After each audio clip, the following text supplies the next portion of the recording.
시인은 죽음의 문턱까지 갔다가 다시 살아났습니다. 그것이 헤어나기 어려운 삶의 고달픔이었는지, 혹은 가까운 사람의 배신에 의해 초래된 인생의 심각한 위기였는지, 혹은 생명의 치명적인 중병이었는지 우리는 정확하게 알 수는 없지만, 분명한 것은 시인이 어떤 형태로든 죽음의 위기를 겪었다는 사실입니다. 그는 자신의 형편을 3절에서는 스올로, 무덤으로, 5절에서는 저녁으로, 울음으로, 11절에서는 슬픔으로, 베옷으로 표현을 하고 있는데요. 우리 또한 인생을 살아가면서 시인처럼 위기와 절망의 늪에 빠지고 깊은 슬픔 속에서 고통받을 때가 왕왕 있지요. 한껏 고무되었다가도 한껏 나락으로 추락하기도 하는데요. 그래서 어떤 사람은 하나님을 변덕쟁이로, 또는 하나님을 무관심한 존재로, 또는 하나님을 무능력한 대상으로 폄하하고 회의하고 방황하기도 합니다.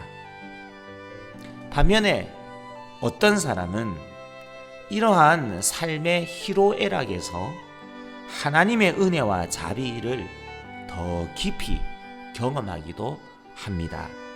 시인 다윗처럼 말입니다. 오늘 말씀에서 저는 두 가지를 묵상했습니다.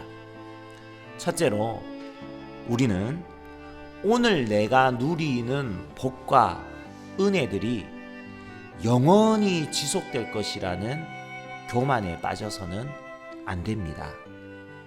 누구보다도 영적으로 예민한 감성을 가졌던 다윗조차 이러한 착각에 빠져서 안일하게 지낸 적이 있었던 것 같습니다.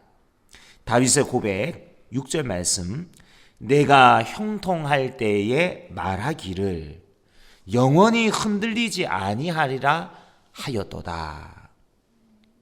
이 짧은 구절은 인간의 교만과 오만함을 얼마나 단적으로 표현해 줍니까? 형통하고 잘 되는 것을 오랫동안 경험하다 보니까 어느새 다윗은 자신도 모르게 안일해졌고, 그러한 형통이 계속해서 지속될 것이라고 과신하게 되었습니다. 현재의 형통이 앞으로도 쭉 미래의 형통을 당연히 보장해 줄 것이라고 우쭐하기도 하였습니다. 우리도 마찬가지입니다. 한참 건강할 때에는 내게 큰 병이 찾아올 수도 있다는 생각을 거의 하지 않습니다. 안정된 생활에 익숙해질수록 어느 날 내가 경제적으로 밑바닥까지 곰핍하게 떨어질 수도 있다는 생각을 아예 하지 않습니다. 누군가와 깊은 신뢰의 관계가 형성이 될 때 갑자기 그 사람과 불편해지고 소원한 관계가 될 수 있다는 생각은 전혀 하지 못합니다. 말씀으로 충만해지고 기도에 힘을 얻게 되는 순간에는 내가 넘어질 수도 있고 내가 시험에 빠질 수도 있다는 생각을 거의 하지 못합니다. 그래서 우리는 자주 교만해지고, 자주 우쭐해지고, 자주 안일해지고, 자주 타성에 젖어버립니다. 오늘 누리고 있는 수많은 은총들을 하나님께서 허락해 주신 고귀한 선물로 인식하기보다는 내가 누려야 할 당연한 것으로 간주해 버립니다. 그러나 7절 말씀을 눈여겨보십시오. 여호와여, 주의 은혜로 나를 산같이 굳게 세우셨더니 주의 얼굴을 가리심에 내가 근심하였나이다. 다윗은 자신의 형통함이 마치 산과도 같이 확고하고 확실한 것이라고 느꼈습니다. 그러나 그가 만일 산과 같이 굳게 높게 섰다고 한다면 그것은 온전히 하나님의 은혜로 인한 것이었습니다. 여호와여, 주의 은혜로 나를 산같이 굳게 세우셨더니. 사랑하는 성도님들, 다윗처럼 우리도 하나님의 은혜로 인하여 세워진 것들에 대한 감사와 감격을 얼마나 자주 망각하였는지, 얼마나 자주 그것들을 당연한 것으로 계속 지속되어야 할 것으로 받아들였는지. 나아가 다윗처럼 우리도 하나님의 은혜로 주어진 것들을 마치 내가 쌓은 나의 산으로 여기지는 않았는지. 그러나 사실 그것은 산이 아니었습니다. 사실은 산이 아니라 여전히 땅일 뿐이었고, 그것은 기껏해야 평지보다 약간 높게 올라간 것이었습니다. 높이 올라갔다고 산이라고 착각했었던 교만의 동산에서 만일 하나님의 은혜의 손길이 잠시라도 내게서 거두어져 버린다면 산처럼 여긴 그 동산은 쉽사리 무너지고 낮아질 수 있다는 것을 우리는 다윗처럼 깊이 깨달아야 합니다. 내일도 오늘처럼 크게 넘칠 것이라는 생각은 지극히 교만할 뿐만 아니라 미련하기까지 합니다. 이것은 마치 오늘 날씨가 좋다고 해서 내일도 날씨가 좋고 365일 내내 날씨가 좋을 것이라고 예상하는 것과 다를 바가 없을 것입니다. 좋았던 날씨가 있었다면 흐리고요, 비가 오고 때로는 폭풍우가 몰아칠 때도 있다는 것을 우리는 내 인생길에도 내 믿음의 길에도 동일하게 적용시킬 수 있어야겠습니다.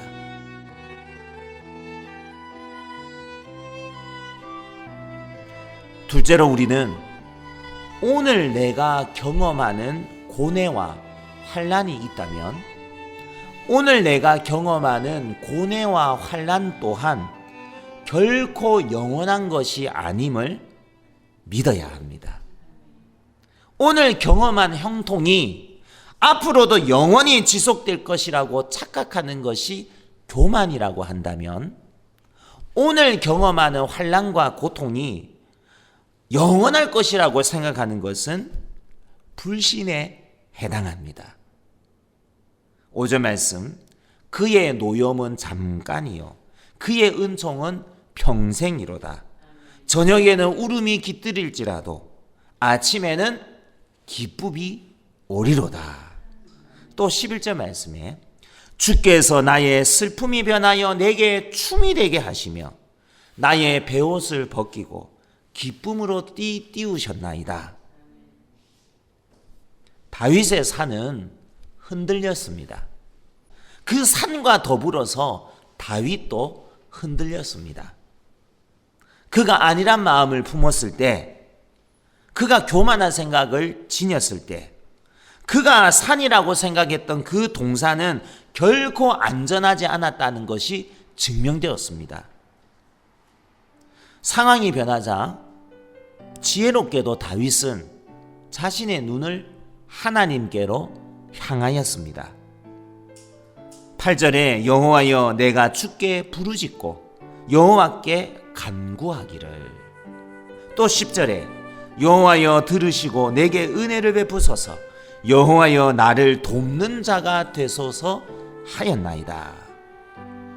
형통함이 하나님의 은혜에 달려있듯이 역경 또한 하나님의 가려진 얼굴 때문임을 다윗은 재빨리 깨달았습니다. 하나님께서 얼굴을 돌리시면 우리의 마음은 괴로움 뿐이고 우리의 시간은 저녁일 뿐임을, 따라서 우리가 할 수 있는 일은 겸손하게 하나님의 긍휼을 구하며 기도하고 엎드리는 것밖에 없음을 우리는 다윗에게서 배워야 합니다.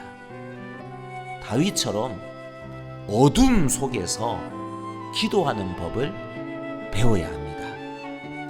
하나님께서 내게로부터 얼굴을 돌리실 때 나도 하나님으로부터 얼굴을 돌려버리는 것은 가장 어리석고 불의한 일입니다.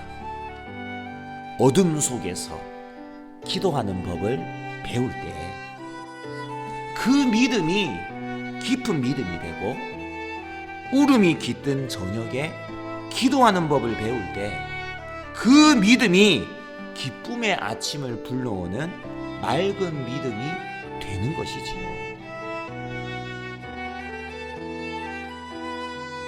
기억하십시다.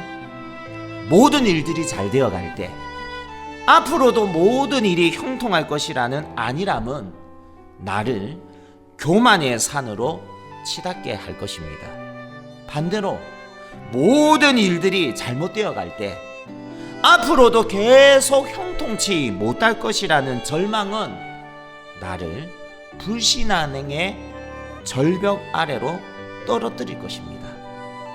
성도는 모든 것이 잘 되어 갈 때에는 자중하여 겸손할 것이요, 반대로 모든 일이 잘못되어 갈 때에는 희망을 깨우며 더욱 기도할 것입니다. 인생의 형통사는 하나님의 선하신 주권에 속하며 미래의 일 또한 하나님의 의로우신 섭리 아래에 있음을 우리는 온전히 믿도록 하십시다.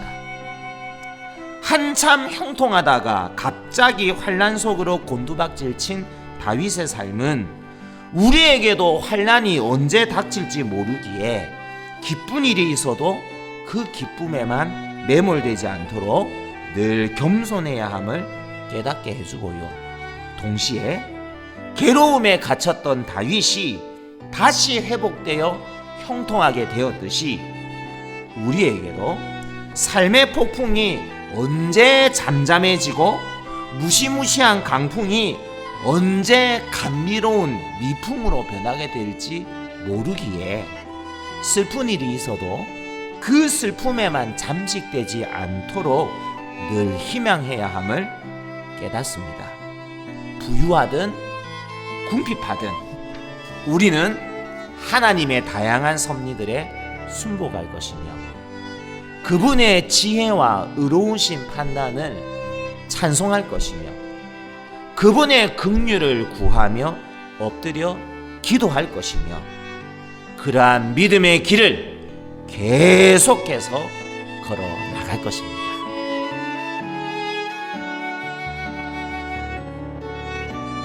기도하겠습니다. 오늘 형통하다 할지라도 내일의 형통을 장담하는 교만의 동산으로 오르지 않도록 저희를 겸손케 하옵소서. 오늘 환난 중에 있다 할지라도 내일까지 절망하는 불신앙의 절벽으로 떨어지지 않도록 저희의 발을 붙들어 주옵소서.